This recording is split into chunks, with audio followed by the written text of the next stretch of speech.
Yomא Perek Gimel Mishnah Ches. Now that the Kohen Gadol is wearing the Bigdei Lavon, he comes to the central avodah, and that is the confession over his par. And based on the famous pasuk, B'zois Yovei Aaron el HaKodesh, B'par ben Bokol lechatzos. So this is the par that we're referring to. So says the Mishnah, Boloi etzel paro. The Kohen Gadol then comes to his par, his ox. The ox was standing, the par was standing between the ulam and the mizbeach. Now, imagine that this is the Kodesh and the Kodesh Kedoshim. That's called the ulam. So this is west, that is due west, that is the Kodesh and the Kodesh Kedoshim. The mizbeach is, let's say where the stender is, over here. And we're now in the place between the ulam and the mizbeach, between the mizbeach over here and the ulam over here. This is west, this is due east, and that is south, and this is north. So the Mishnah says, Roishei ladaram upanov lemarov.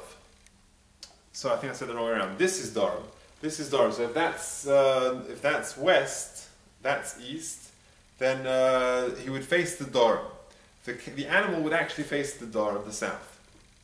Now the head of the animal really should be facing the Kodesh Kedoshim. Out of respect for the Shekhinah, really the animal should be facing the Kodesh Kedoshim, the head facing that way. The trouble is, that might lead to the possibility that if the animal's, the front is over there and the back of the animal is facing the Mizbeach over here, the animal might defecate, and that's a gnai for the Mizbeach.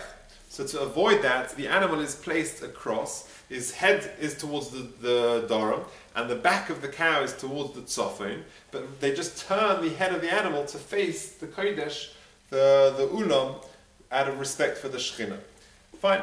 So that's where the animal is.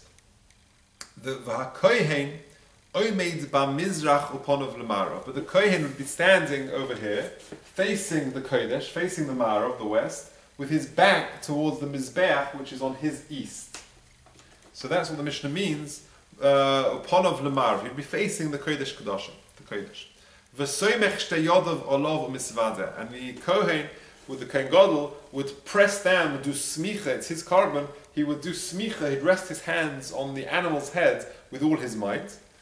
U'misvadeh, and he would confess, he would actually say vidui. V'kach hoya omer, and this is what he would say. Ono Hashem, I beg of you Hashem. He actually says, he pronounces the 4-letter name of Hashem. The Tur in Orach Chaim brings the view of Reb Hai Gaon that he actually says the 42-letter name of Hashem. But either way, he says the Shem Hashem, and then continues, Ovisi, Poshati, Chotosi lefonecha. Now, what exactly do these expressions mean? So, Ovisi means avonos, which means deliberate sins. Chatosi is a reference, Poshati is a reference to deliberate sins which were done against HaKadosh Baruch Hu, rebelliously against Hashem. And finally, Chatosi means shogeg, things which were done carelessly. Now, everyone agrees those are the definitions of Ovisi, Poshati, and Chatosi. However, there is a machlokus as to the order in which one says them. The Chachomim say, well, first of all, you say the Chatos, you make reference to the careless sins. And then you say the more serious ones, the avonos, Ovisi, and finally you say Poshati, because it doesn't make sense to ask forgiveness for the more serious sins and then to finally ask forgiveness for the lower sins. So rather, the Chachomim would say, Chatosi, Ovisi, Poshati. Chatosi, I did a shogeg. Ovisi, I did something bemazed. And Poshati, I rebelled against you. Our Mishnah, however, follows the view of Reb Meir. And Reb Meir says, whilst I agree with your definitions, I disagree with the order. And Reb Meir, as reflected in our Mishnah, says, Ovisi comes first, then Poshati, then Chatosi. Why that order? So, the Maharsha explains, brought down by the ArtScroll Mishnayos, that the person, according to Reb Meir, would want to mention Averas which are foremost on his mind. So the first thing on a person's mind would be those Averas he did deliberately, because they would be more frequent, and they would be more prevalent and more of a concern to a person. And therefore he would say Ovisi first. then he would say poshati, because although they're on his mind, they're less frequent and less prevalent than the avonos. So he would say ovisi, then poshati, and finally, once he feels sort of he has purged himself of these averas, then he would make reference to the chatos, because they're less on his mind than the first two categories. So therefore, this Mishnah reflects the view of Reb Meir. The halacha, however, is like the Chachamim, but this Mishnah says the shitta of Reb Meir. So on Hashem, ovisi poshati chotosi lefonecha, ani uvesi, me and my household. Now, in the very first Mishnah of the Masechta, where we refer to the Beisa, we refer to the bias of the Kohen Gadol, there it refers to the Ishtay of the Kohen Gadol, the wife of the Kohen Gadol. Here, however, some interpret it to mean a slightly broader sense of the Anshe Beisa.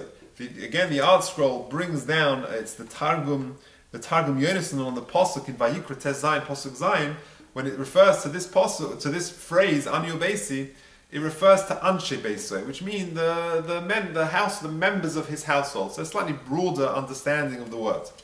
Either way, he says, Anyo Beisi, Ono Hashem, I beg of you, Hashem, Kaper no la'avonos v'la'pshoim v'la'chatoim. Please atone, forgive for the avonos, the deliberate sins, the pshoim, the rebellious sins, and the chatoim, the careless sins, she'ovisi v'she'pashvati v'she'chotasi lefonecho, that I did against you. Ani uvesi, me and my household, kakosu b'Toras Moshe Avdecho, as it is written in the Torah of your servant Moshe Rabbeinu, ki bayom hazeh yichape aleichem, and he actually says the whole pasuk. V'hein oinin achrov, and the people, they answer after him, saying, Baruch Shem Kavod Malchusay La'olam Void, which in the Beis Hamikdash is the equivalent of saying Amen. The Gemara in Tanis, Daf Tes Zayin on the Beis, says that instead of saying Amen in the Beis Hamikdash, the people would answer Baruch Shem Kavod Malchusay La'olam Void. That is the end of Mishnah Ches.